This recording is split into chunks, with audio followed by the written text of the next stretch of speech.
მოგესალმებით ლიზი. გამარჯობა. დამაინტერესა თქვენმა შემოქმედებმა სოციალური ქსელებიდან და რაღაც განსაკუთრებული და განსხვავებული სტილი გაქვთ, მიგნებები, ეპოქსიდი და ესეთი შედეული ტექნიკაც გაქვთ და კლასიკური ექსპრესიული სტილიც გაქვთ არჩეული. ძალიან დიდი მადლობა.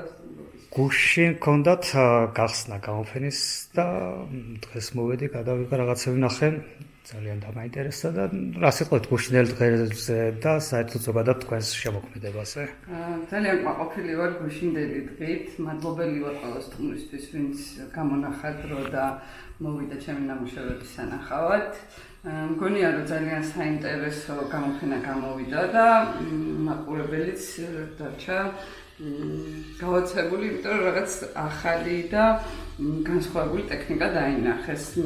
მე ამ ტექნიკით მუშაობა დავიწყე დაახლოებით 1 წელია და ჩემთვის იძლევა ძალიან განსხვავებულ შრეებს, გამჭვირვალობას, რაღაცნაირ სიღრმეს, რაც მგონია რომ ჩემ ნამუშევრებს ძალიან უხდება. ამიტომაც თქვა გამოფენას შრეებს შორის, იმიტომ რომ ეპოქსიდი იძლევა განსხვავებული მატერია და რაღაცნაირ სისქეს ქმნის რა თვითონ ამ ნახატზე. ზოგ ნამუშევარში ჯერ ჩვეულებრივი ფერწერა არის გაკეთებული, რასაც ზემოდან შემდეგ არის გადმოსხული ეპოქსიდი, შემდეგ ისევ ნახატია, ისევ ეპოქსიდი და ვექსპერიმენტობ მოკლედ და მგონია რომ საინტერესო იქნება დამხმარელებისთვის. ძირითადი მასალა, ეხლა ვთქვათ ამ ნახატში არის გამოყენებული ეპოქსიდი, აკრილი, არა, ქვეშ ამ ნახატში არის ზეთისაღება, სხვათა შორის, ჯერ არის ზეთით დახატული, მე არის ეპოქსიდი, არის მარკერი. მარკერი უკვე არის ბოლო შტრიხი, ასე ვთქვათ, ჩემი იმაში, აი კონტურების გაკეთება მიყვარს ძალიან ამ მარკერით, პულვერიზატორით. აი ამ სტუდენტობიდან მოყოლებული სულ მიყვარს რომ რაღაც ახალი აღმოვაჩინო და შევეცადო ზოგჯერ თაბაშირსაც ვიყენებდი, აი ეს განსხვავებული მასალები მიყვარს და რაღაცა ახალს მივაგენია, ეს მგონია.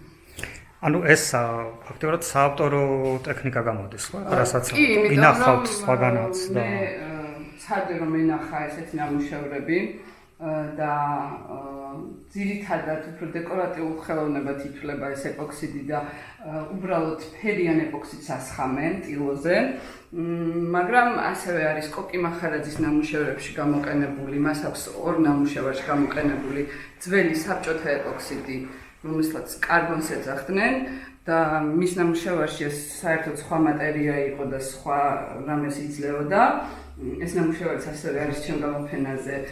შეიძლება გამოვაჩინოთ? კი, რა თქმა უნდა. მაყურებელს დაინტერესებს რაღაც ლეგენდარული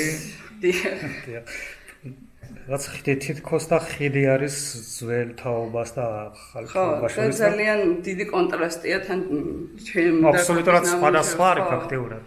კი, თვითონ ეს მასალა შეიცვალა და სხვანაირი სიკვდილი აქვს ახლა დღესდღეობით ეპოქსიდს, ხოლო კოკი სხვანაირად ხმარობდა ამ მასალას, მაგრამ შეიძლება ითქვას, რომ კოკის მერე ესე გავაცოცხლე ამ ტექნიკის გამოყენება და სამხატვრო მოღვაწეობისა, პედაგოგიურ მოღვაწეობასაც. კი, ეს არის ჩემი გამოფენა არის ჩემ სტუდიაში, სადაც მე თვითონ მუშაობ და ასევე ვასწავლებ ბავშვებს ხატვას. 4 წლიდან მყავს მოსწავლეები, პატარები ძირითადად და ყველანაირად ხელოვნებაში ვარ და მინდა რომ ჩემი ცოდნა ახალ თაობასაც გადავცე. და ახალ მოსწავლეებსაც მიიღებთ. კი, რა თქმა უნდა. ძალიან საინტერესო იყო, დიდი მადლობა და წარმატებებს გისურვებთ.